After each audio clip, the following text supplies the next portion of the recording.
I think developers they see the value in, stone bench tops or really nice tap fittings and fixtures, but have not seen the value previously in let's say, windows and doors.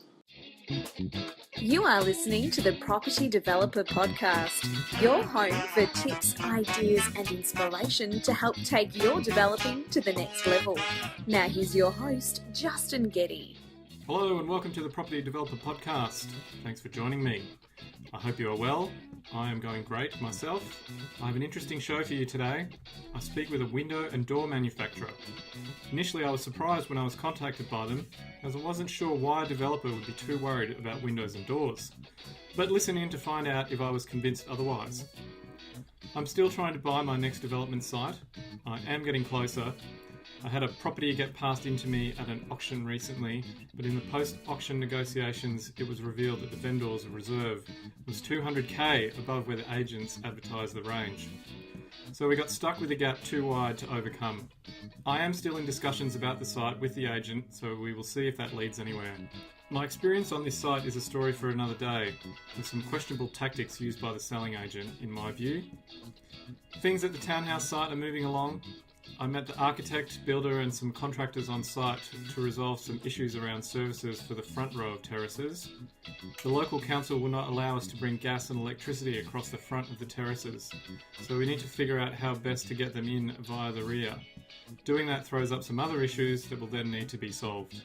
The other issue that came up this week is that the framer pretty much finished putting up the timber frames for the first level of the front properties and then realised they had installed them 200mm lower than the drawing specifications. We said we wanted them built to spec, so they are having to take them down and start again. This will cost about a week in lost time, but will save me a lot of time later on by not having to explain to buyers why their ceiling is lower than they expected. So on to today's guest, Joel Griffs from Binq Windows and Doors. Joel contacted me a few weeks back and invited me to come down to their factory and learn about windows and doors. At first I said I wasn't sure why I, or other developers, would be particularly interested in windows and doors, but that I would remain open, pun intended, to the idea. So I visited the Binq factory and had a chat with Joel. I got a lot out of it and I'm sure you will too.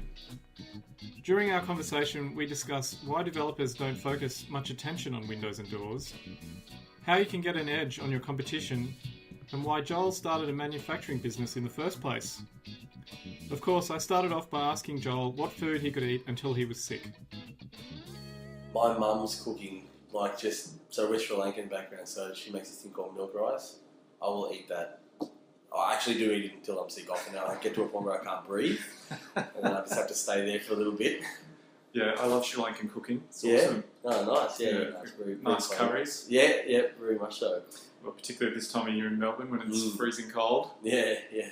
So Joel, we're here today to talk about windows and window fixtures, which when you contacted me and said you wanted to talk about, I said, why would a developer be interested in windows? Yep. And you said, come and talk to me and I'll convince you otherwise. So from my perspective, I guess our conversation is around an edge that developers can get by considering the kind of windows and door fittings or window fittings that they can put into their projects and how that might give them an advantage over their competitors, particularly in a tightening market or when markets start to tighten up. Yep. So can you share with us a little bit about your background and how you came to grow or build Binq Windows? Yeah, sure. So our business actually started organically, and it was on eBay that our business started. My brother was renovating his house in East Malvern and he wanted some bifold doors. He went looking around. There was a lot of imported products, things that were sort of really not great as far as quality was concerned. There was some stuff that was a bit too expensive, and some of the imported products were also really expensive too. He decided he was going to build them himself because that's how his brain works. He's a singer and he's a little bit left of centre with how he approaches things. So he builds the doors himself. He happens to get onto some really good Australian hardware, and he's having a bit of a colour bond moment where he's admiring his workmanship, and he decides he's going to put them on eBay. He starts an auction at 99 cents and they sell for $4,500.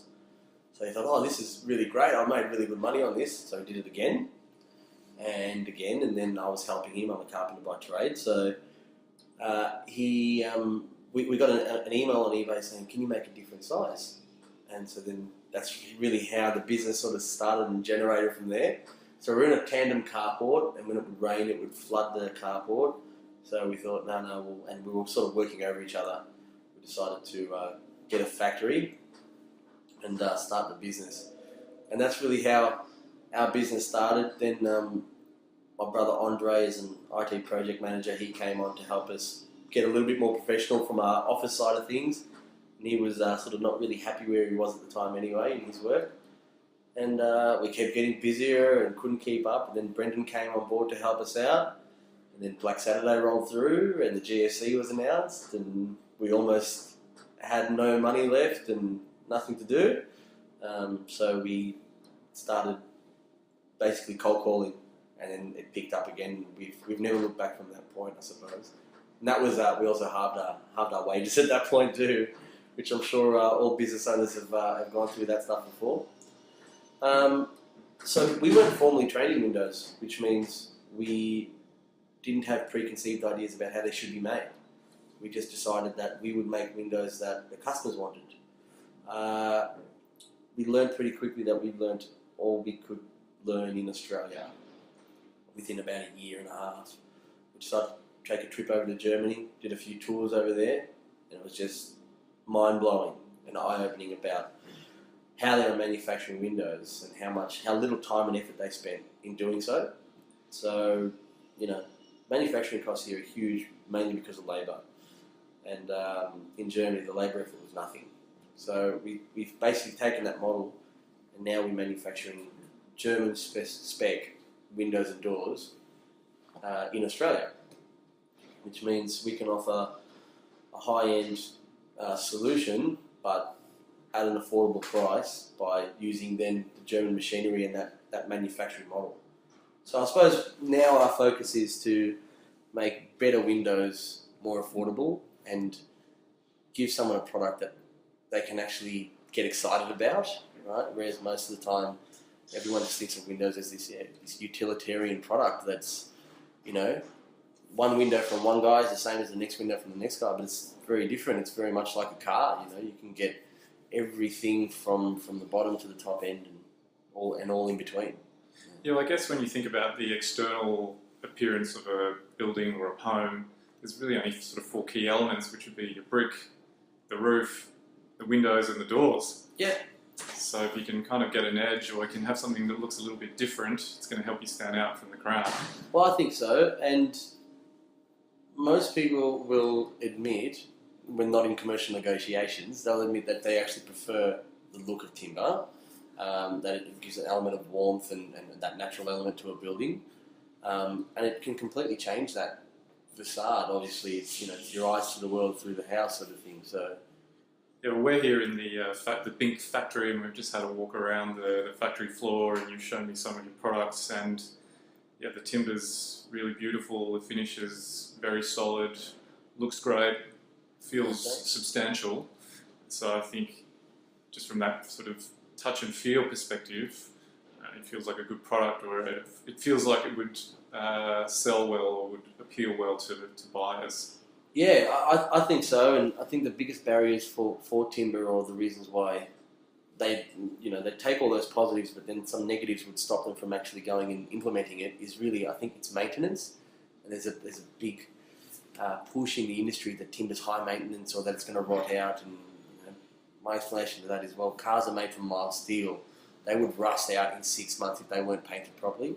So we don't allow for our products to be painted on site. We paint them in the factory in a controlled environment, and where the thicknesses of the paints and the products used are tested and measured. So that maintenance factor is dramatically reduced effectively by doing it in that controlled environment. So the negatives of timber are not really there. So you can have that look and that feel and touch and everything, and you can enjoy it now and be sure that it's going to look good in 10 years' time as well. Yeah, and I guess that would be a big concern for owners, is around maintenance and around the perception, I guess, that maybe timber rots or just doesn't hold up that well. Yeah, well, it there's so many elements that come into whether timber rots or not, right? It's the timber, it's the joint types used, it's the glues, it's the paints, it's the manufacturing process, the orientational, what facade you're talking about, whether that building has eaves or not. All those things really, come into play when you're talking about the maintenance or the longevity of a timber window. So we try and reduce all the elements that we can to affect it. So by offering that factory finish. And then the other thing we're looking to offer in the future is actually a maintenance service. So we'll call it Binq Care, whereby we'll come out and perform the maintenance for you. Just like when you buy the car, you can take it back to the dealership and they'll maintain it for you because they can do a better job of it than you can.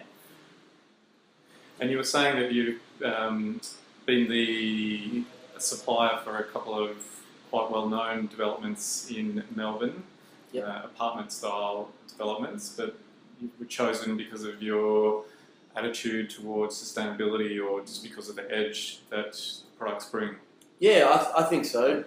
Breathe Architecture did a project called the Commons, which was a pivotal project, I think, for the development industry in Melbourne, and I think it's starting to be Australia-wide now, where they looked at what elements they could take out of the building and to design smarter from the start and have a total open door policy, I suppose, and be really quite transparent with costs and things like that.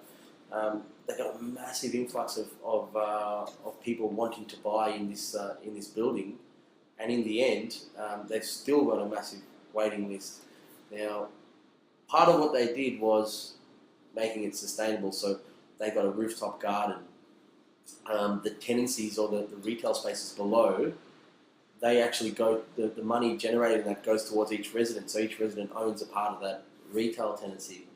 And then rather than creating these really small spaces that feel quite cold and stark, they've put timber lift and slide doors in, obviously by us, that have really added an element of warmth to an otherwise, maybe clinical sort of feeling space. I guess that's something from an energy rating perspective, perhaps is a concern for designers when they're doing buildings, that if they put in really big windows, it's going to leak heat or have other concerns for them when the energy rating is done. Can you talk just a little bit about how that can be addressed? Yeah, correct. So up to 50%, and sometimes in some cases more, of your heat loss can be through your windows, mainly through air infiltration or thermal conductors. Like aluminium is obviously a conductor. Timber is a natural insulator. So therefore, if you take the energy rating or the thermal performance of glass and add it into a timber window, that timber window actually improves the rating of that glass. So achieving better ratings is easier for us than our aluminium counterparts. And then further to that, we concentrate on having our windows sealed properly. So a lot of people think, I need double glazed windows, and that's great. But if your windows don't have good seals on them, well, then as soon as there's a slight breeze, it's going to blow cold air in through those gaps in your windows, and then you're effectively wasting your money on double glazing. So I guess that's something that developers can keep in mind as well, that they'll get some pickup on their energy rating by having much better windows and frames. Very much so, yeah. That we get called up often when the orientation of a building might not be ideal, or there's some energy requirements, like to get to a 6-star, and they want some big windows in there and they just can't get there with the systems they're using. We will get called up or asked, hey, can you give us a solution that will allow us to achieve that? So our ratings on our windows are super, super low in comparison to the industry standards. Yeah, and obviously having a big, massive window on a wall is going to look amazing when you walk into a big living area or a lounge room, rather than a sort of standard size sliding door perhaps. Yeah, absolutely. I think people are starting to build homes now a little bit in a more controlled fashion than it was maybe 10, 15 years ago, where everyone was trying to build a 40 square home with 4 living zones and everything. It's starting to come back a little bit, and what we're finding is people are wanting to be able to have still that sense of openness rather than feeling locked in or closed into a small room. So having a big window or a big sliding door can make a big difference to that. You've got to get those energy ratings though to enable you to still have an efficient home. Yeah, and as I was saying, as the market for developers and developments is competitive, and it will only continue to get more competitive. And I think if you can start to have those little one percenters or little things that your agent or your marketing copy can promote to differentiate you from anyone else, it's going to give you a little added advantage. Oh, definitely. We find that if we supply a lift and slide door to a project, and then that project is then sold, there'll be the hero shot would be through the lift and slide door into some sort of outdoor entertaining area of some sort. So we think it's a really big selling point having that timber product and sliding door, a large amount of glass in a building. I think developers they see the value in stone bench tops or really nice tap fittings and fixtures, but have not seen the value previously in let's say windows and doors, and through no fault of their own, but more through the fault of our industry itself in not promoting enough. And I think those tactile elements in our home can make a real difference to the psychology of the homeowner. Just things like putting your hand on the door handle as you go to open the front door, the appearance of the front door when you're walking in, if there's just something about it that makes you feel good as you're opening the door and going in. Absolutely. Every time you turn the handle on the sliding door or the internal door, those little kind of tactile elements over the long term can really build up someone's self-esteem and belief in their house, in their home. I think so. I think it's the same feeling you get when you close the door of a Mercedes-Benz or even a Volkswagen of that nature. You close the door and you feel that solidness and that quality. And you'll get the same thing maybe on a Smeg oven. When you close that door, it's got some weight in it and things like that. So it definitely. That touch point is a big deal for us as well. So we're quite careful about what handles we use and ensuring they have a really nice, smooth, purposeful action rather than a bit of a sloppy sort of, mechanical feeling thing. And how would a developer go about incorporating a different kind of window system or dooring system into their design? Is that they would talk to their designer about the sort of product that they would want to include, or they would talk to the builder?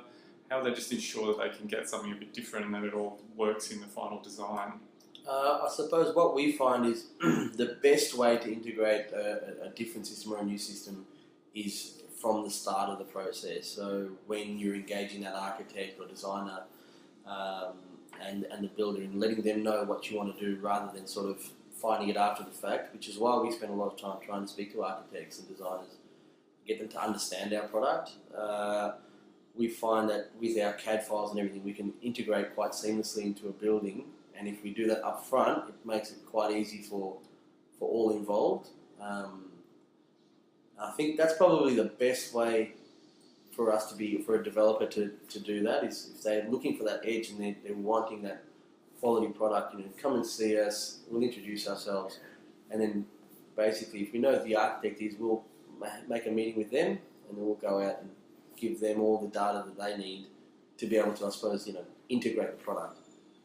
And a point that you made earlier was around the influence that it can have on the approval process, the planning approval process, which I hadn't really considered, but it makes sense if you're going to council and you've got an application or a proposal that perhaps is pushing the boundaries a little bit. If you've got a scheme or a design that looks really good, you're probably more inclined or more likely to get some support from council, even if you're sort of pushing the boundaries a bit. 'Cause it looks good and council's going to be happy with how that improves the design fabric of the local area. Yeah, very much so, very much so.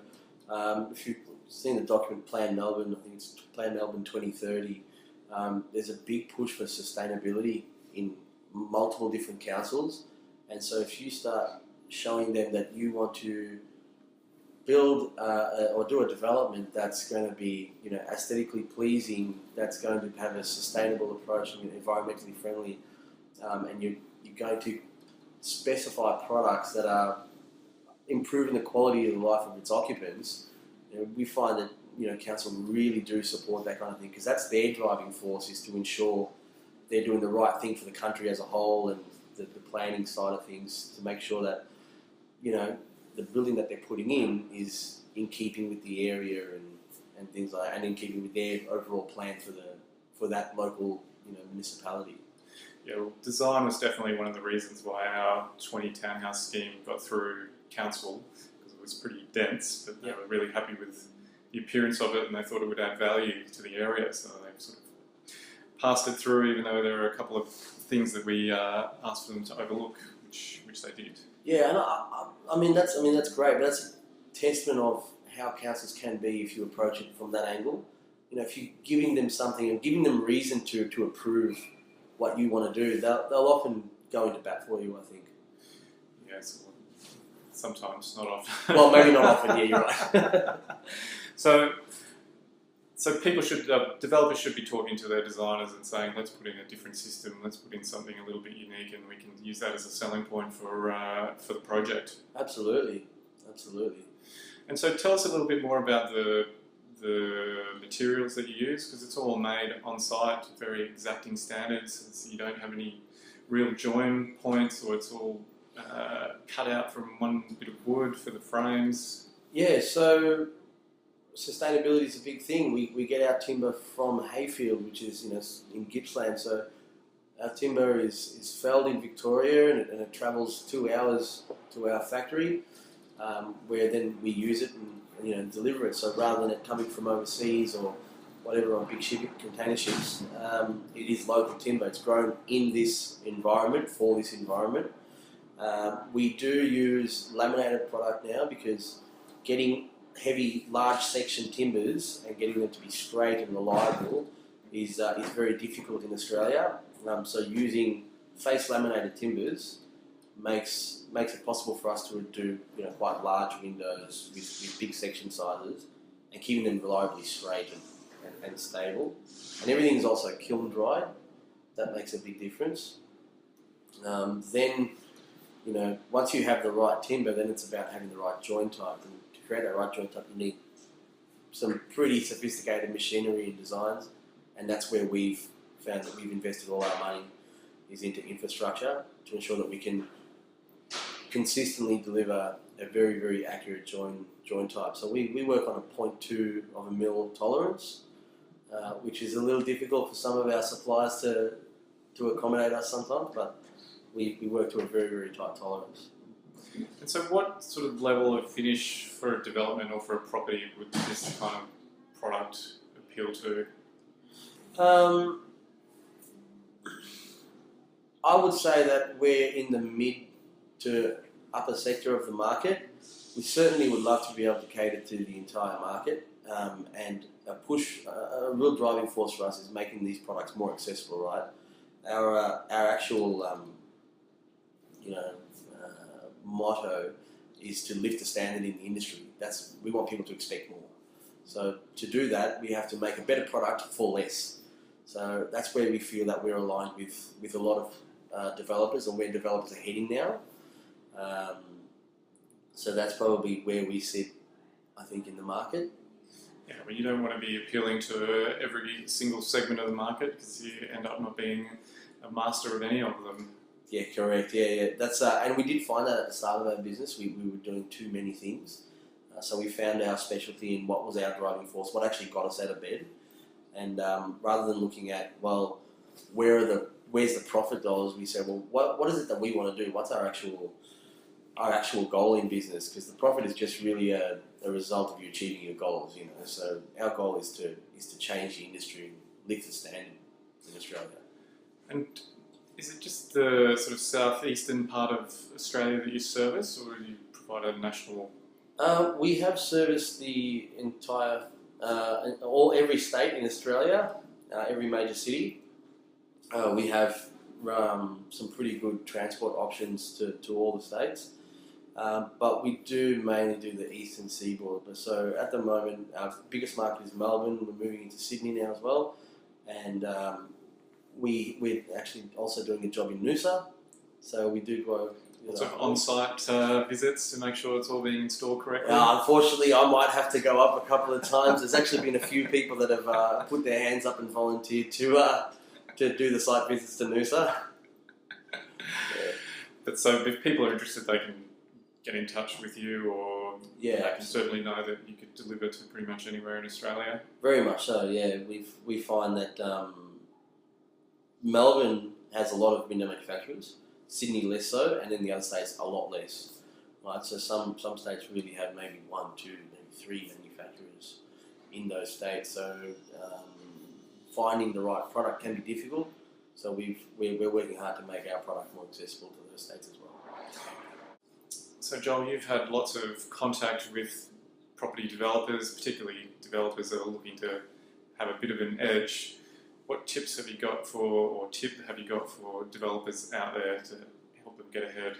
Wow, tip for developers. I would say to really immerse yourself in the design of the building at the start and look at the alternative methods out there, because there are some people doing some really clever things and they're saving money and delivering a better product.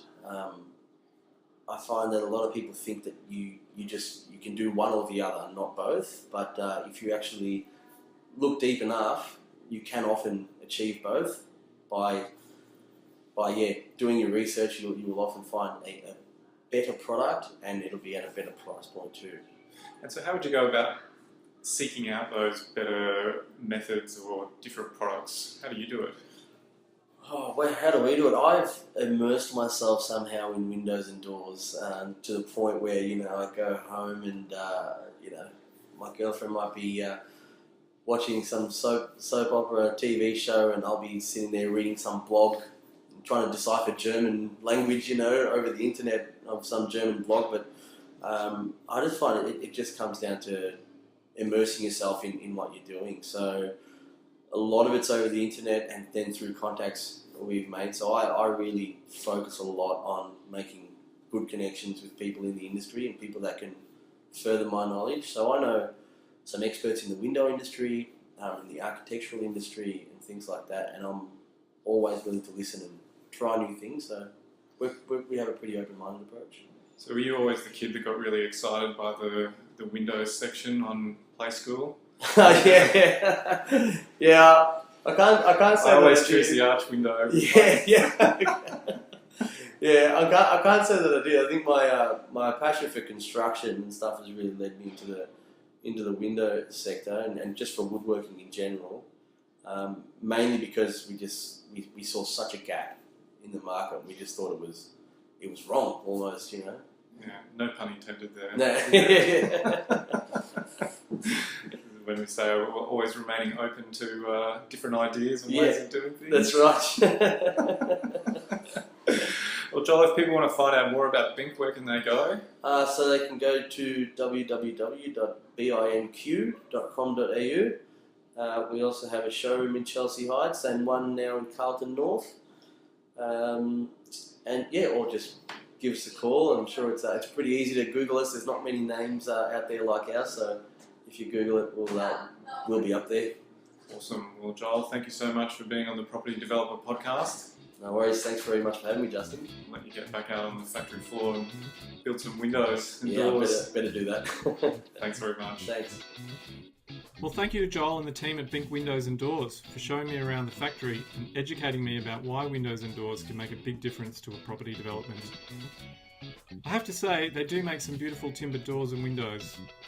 When you stop and notice little things in a house, like nice doors or handles or the window frames, you begin to appreciate how many little opportunities you have to shape how the home will feel when it is finished. I took away a couple of ideas from speaking with Joel, including 1. Explore what other products may be available to you. Can you try a different type of door or window? Or is there a new flooring product that can give you a better result without increasing the cost? You could try calling manufacturers direct or contact an industry body for advice on new ways of doing things. Anything that can help you stand out from the crowd will be beneficial as you try to sell your developments. 2. Explore what new techniques may be out there. This follows on from the previous point, but have you spoken with your builder or designer about different ways of building, or how you can build it cheaper without compromising on the end result? Perhaps an urban design body might be able to share some ideas, or jump online and see what your research can unearth. There is so much change going on in construction and building that you may be able to get a jump on a new technique in your next project and wow your potential buyers. 3. Figure out how you can stand out from the crowd.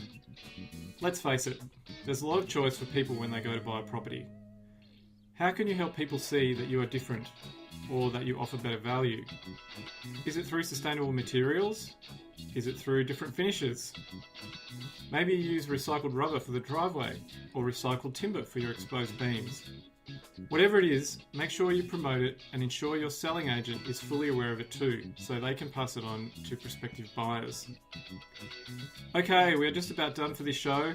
Thanks again for listening in. Head over to the Property Developer Podcast website for past episodes at propertydeveloperpodcast.com. Join me on Instagram at Property Developer Podcast for my property developer porn pics and other photos and videos I share.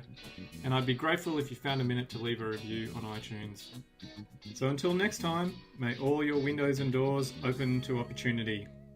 You've been listening to the Property Developer Podcast. Tune in next time for more tips, ideas and inspiration to take your developing to the next level. For more developing love, make sure to visit propertydeveloperpodcast.com.